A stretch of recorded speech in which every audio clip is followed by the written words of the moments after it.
All right, and today we're going to learn how to install double-ended dreads. I've got a mannequin with human hair. It's been color processed, so it's a little damaged, much like much of the hair out there, I would imagine. And this double-ended dreadlock is, a different color, so it's easier for you guys to see. Often you'll want to mix it in. I would say to get started, you want to start out with a part if you're going to have a part. I personally part right here, so I'll put it right there.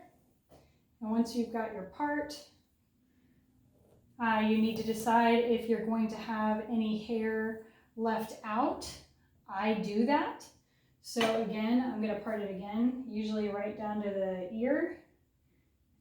I'm going to pull this part aside and keep that separate from the hair that will be dreaded. Or braided into the dreads, I should say. So I'm going to go ahead and pull this forward, twist it up. And Miss Gabriella here will have her bang section set aside. Now we're going to go back to the back of the head. If you have a friend that's helping you with this, it can go a lot faster, but you can absolutely do this yourself. I basically start with the bottom. You want to just pull the top part up and away and expose as straight a line as you can on the bottom, like this. You can eyeball it. It can be close. It doesn't have to be perfect. The more exacting you are, the easier it'll be to keep your lines straight. You're going to want to have lots of clippies. If you've got the flat, straight kind, those are wonderful, but you can use just cheap dollar store clips as well. And then from here, I'm going to kind of section, usually the bottom of my hair. I'm going to do larger sections than I would normally do on my own head so that you can see. I'm going to section it into about 4 pieces on the very bottom. And clip these off. These are the clippies I was mentioning. So there's one. And let's see. I'm going to section this guy off here. And I need a little bit more. There's this.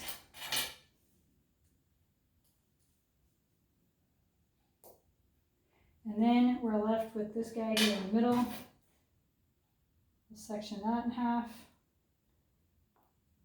And this is going to leave us our one section that we're going to work with. Because you want to go one section at a time.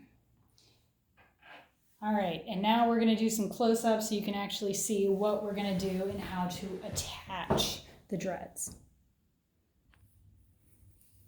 All right, and now we are up close.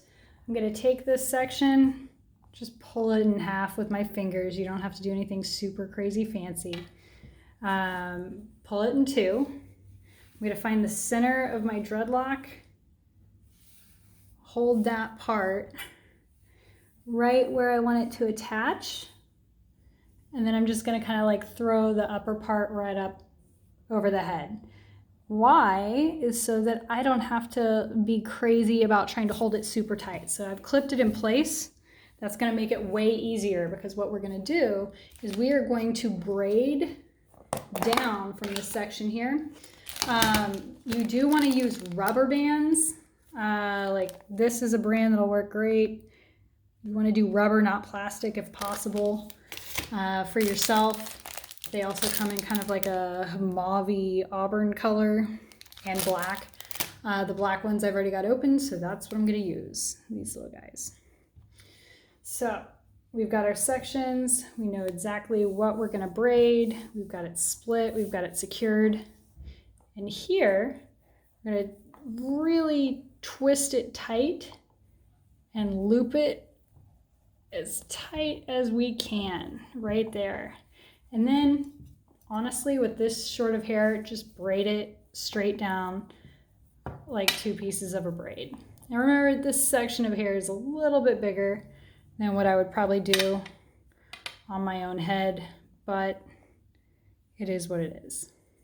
When we start to get farther down, you'll notice it's harder to like loop it in or braid it in evenly, and one end usually ends up being just slightly off.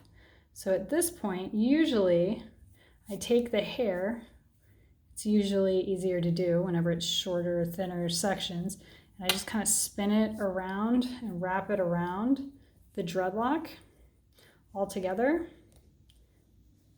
And I'm going to band it in place, but I'm going to kind of walk the band up and down. So where I fasten it, like above where I'm wrapping,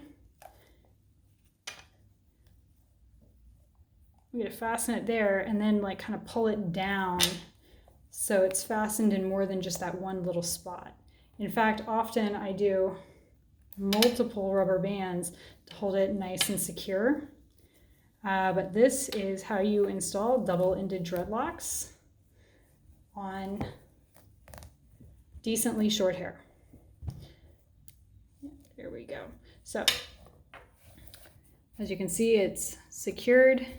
It's not going anywhere. You can take your clippy out and see that it is well attached. It isn't going anywhere. Section's a little big for this little guy down here, but yeah, you want to just like wrap the tail around in the bottom and do another rubber band probably in this instance, so you don't have the fuzzies. So that's it.